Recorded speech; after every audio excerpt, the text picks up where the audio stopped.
What do you think of those programs that say, you know what, you could lift a lightweight, you just got to do a lot of reps? I mean, honestly, it goes against everything we study because so, I mean, if we're being real here, I'm a mom with 2 kids, a full-time job. Ain't nobody got time for that.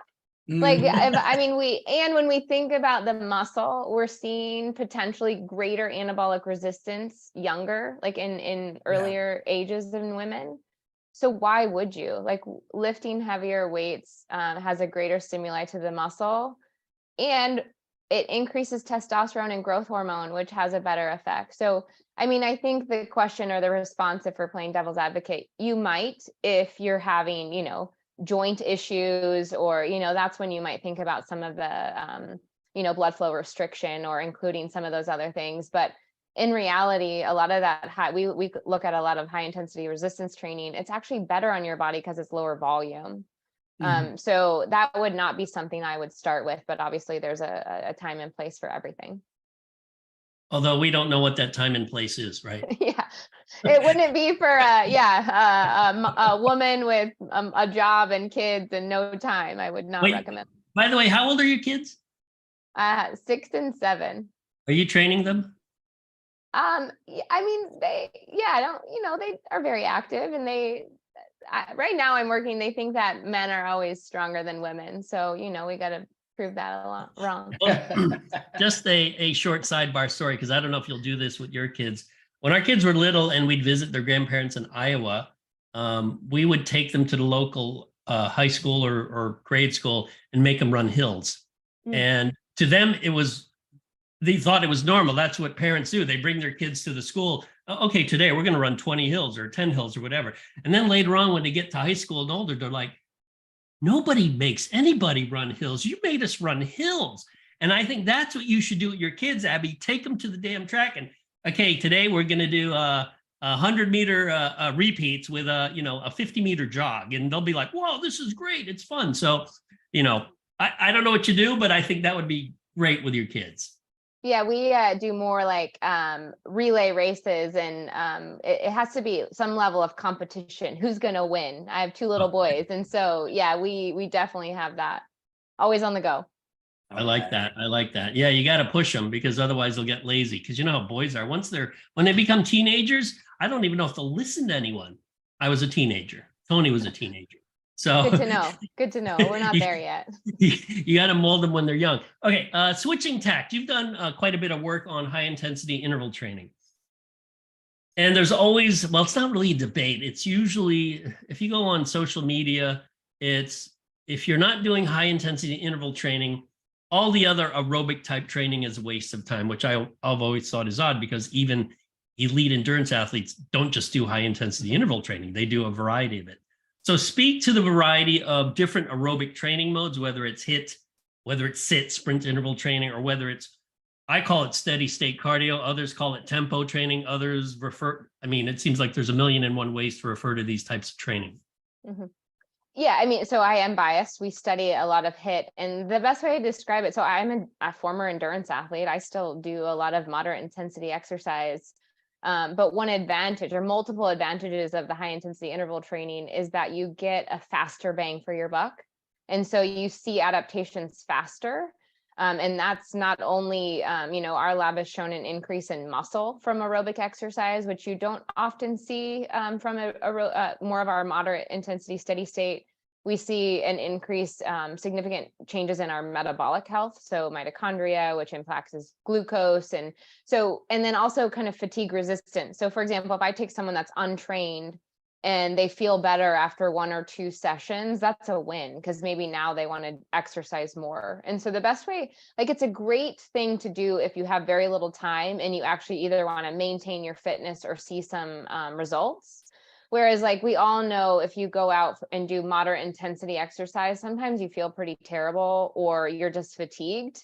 HIIT takes much less time and we still see results. And so it's always a blend of both that I recommend, but then depending on the person, so even for my example, when let's say postpartum, after having a baby, I didn't have time to go run, 8 miles, but I was able to do, 10, 15 minutes of HIIT. And that helped me get back my fitness status more quickly.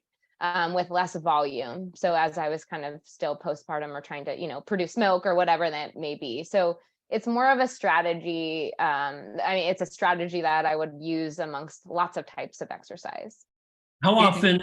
Go I'm on. sorry. I No, would just say quickly, how, so the, I know we have defined parameters, but for those who listen, what are we looking at in the HIIT as a measure of intensity, just quickly for them? That's a great question. So it is quite variable, and we've looked at a lot of different, actually, one of the things I first looked at is a lot of the research relied on these, more repeated win gates, 30 seconds, Okay. percentage of your body weight. That's not feasible. And Right. nobody has that equipment. And so we've looked at different methods, but kind of landed on 1 minute on, 1 minute off. You Got can it. do anything for a minute. Got And it. when we think about what that intensity is, usually I say pick an intensity that you couldn't hold for 1:20. And so that's all relative. Like my 1:20 might be Right. different than yours. And then as I become more fit or less fit, that intensity changes. Or let's throw in the menstrual cycle. Some days I feel really terrible and I can't go You're right. at my typical high intensity, but it's slightly a different intensity, but that's what it is for me.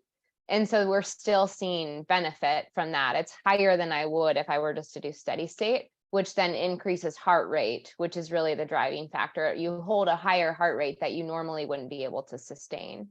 Yeah, that's many also days a simple. Yeah, 1-to-1 and do what for 1 minute, what you couldn't for 1:20. I love that. yeah, how many days a week could you do that without killing yourself? Yeah, I love that when people are like, "Oh, I do HIIT every day." I'm like, "Well, then you're not doing HIIT." I would say we've done some work with 3 days a week, and that's a lot. I would say 2 days a week is a good thing to shoot for, even 1 day a week. If you're fit and you're doing other things, 1 day a week is a really good way to kind of blend it in. But it also goes to say, if you don't have a lot of time, then a couple days a week is a really good way to kind of maintain or even increase fitness. But yeah, you can't do it every day. And I would argue if you do it more than 3 days a week, it's a futile activity. Like you're gonna not recover and have some of those negative side effects. Mhm. No, I'm glad you said that because there are many people online who say they do HIIT every time they do cardio. And I'm thinking, I do it once a week and I'm dead. But again, Tony and I were a little older, so maybe it takes longer for us to recover. But I'm thinking, even if I did this twice a week, I'd be like, I think I'd want to sleep the rest of the day. Like it just kills me. So yeah, I do it every, 5 or 6 days a week. So I'm like, I don't think so. You're not doing HIIT. You're doing low intensity interval training, which by definition is not interval training. So Or the weekend warriors where they do that and then they don't do anything for the next 6 days or whatnot. Is there a sex difference in terms of how you adapt to HIIT? Do women and men adapt differently? It's a great question. I don't think we have the answer to that. I think Mhm. no, both men and women will respond. And we actually have some interesting mouse data. It's the only mouse study I've ever done, but we looked at 2 genetic models of mice. One in particular that had a paradoxical response to exercise, meaning with exercise, they gained fat and lost muscle. What? And yeah, and it was like that genetic breed in male and Okay. female. And so we wanted to see, would HIIT mitigate those effects compared to regular aerobic exercise? And it did. And so if we took those paradoxical responding mice and did HIIT with them versus moderate intensity exercise, they actually then responded the way they should. They lost fat and gained muscle. And so in our females particularly. And so it's laid a really interesting foundation of maybe why we should having our women participate in some HIIT. How did you get mice to run? So they're on the back of a treadmill, but like a shock basically, to get them to go. Yeah. Mm-hmm. Yeah, I've seen those devices. I'm like, that would get me to run if I was getting my ass shocked. But how we have in human, like I'm a human subjects researcher, and we do these like elaborate interventions, and then never fails, you have people that regardless they're gaining fat and losing muscle. And so the mouse model was such a great model to say like, well, yeah, that happens in humans too. It's not because they're not compliant, it's because we have different genetics. But so that's some of what we're exploring now is, should we be doing some differences or changing work to rest ratio in females, knowing And how do some of those mechanisms change, particularly as hormones change? So for us, like in perimenopause.